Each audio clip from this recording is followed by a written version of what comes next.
Hey crochet fans, Tasha here. Now inevitably, at some point, pretty early on in your crochet life, you are going to have to switch balls of yarn. Here I have completed all but the last stitch of a row. Whenever possible, you want to switch your balls at the end of a row. And that is because it's the easiest place to secure your ends. I will show you how to do it in the middle of a row and to make it more secure, but whenever possible, do it at the end. So we're going to do this just the same way as if we were changing color, meaning I'm going to make my stitch all the way until the very last yarn over. So here I have been working in single crochet, and that's what I'll continue to make till the very last yarn over. So here's where I would pause and I would add on my new ball. Just for the sake of showing you where the new one starts and the old one begins, I'm actually going to show you in a different color. But ultimately, this is really going to be the same thing.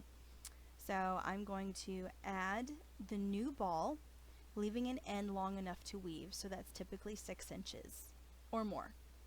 And I don't add it with a slip knot. Some people do. They feel like they need a slip knot for everything. You really don't.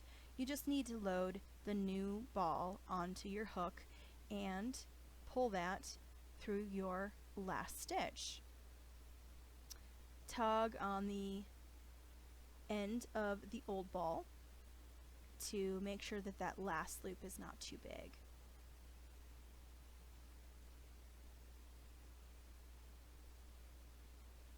Alright, and then we would continue as normal. There you go. So say you are going to switch in the middle of a row. Middle of a row, depending on what your product is, it might have more tension.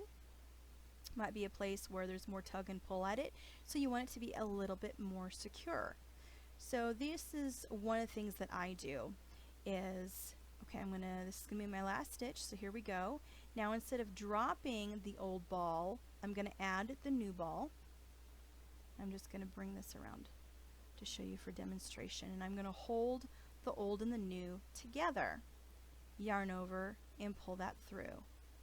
And then I will do the next stitch, continuing holding them together.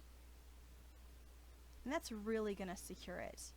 So start the next stitch to the last yarn over, then I'm going to drop the old ball, so in this case it's the purple, and then continue on with the new one. So this is going to make your join very secure. It's not going to go anywhere, and in most cases this extra bulk in here is not even going to be noticed, but it's very secure. And so weaving in your ends for something like this, you can watch my video on weaving in ends. I do tell you how to do that a little more securely too for situations just like this in the middle of a row.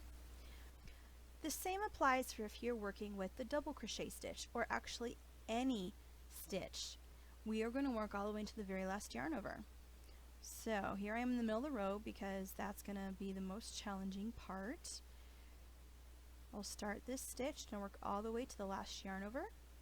And then I'm going to add in the new ball, find the end I was working with here, and I'm going to work both of them together to do that yarn over. Okay, ignore that little bit back there. This is just for demonstration purposes. Alright, I'm working this all the way until the last yarn over. Then I'm going to drop the old ball and just continue working with the new. Now again, if you can possibly switch at the end of a row, that's the best, but that's not always possible. Sometimes you're working in the round, sometimes you feel like you're just going to waste too much yarn if you do it at the beginning of a row rather than the middle. You know, that it's totally up to you when you do that to make that choice. So there you are. Double crochet, yeah, it's a bit thicker, but if this was all the same color in the middle of a large project, seriously, no one's going to know. And only you are going to, and then you're going to have to hunt for it. You eventually will find it, but you're going to have to hunt. It's really not noticeable, but it does make your join very secure, and you're not going to have to worry about anything. So, happy crocheting!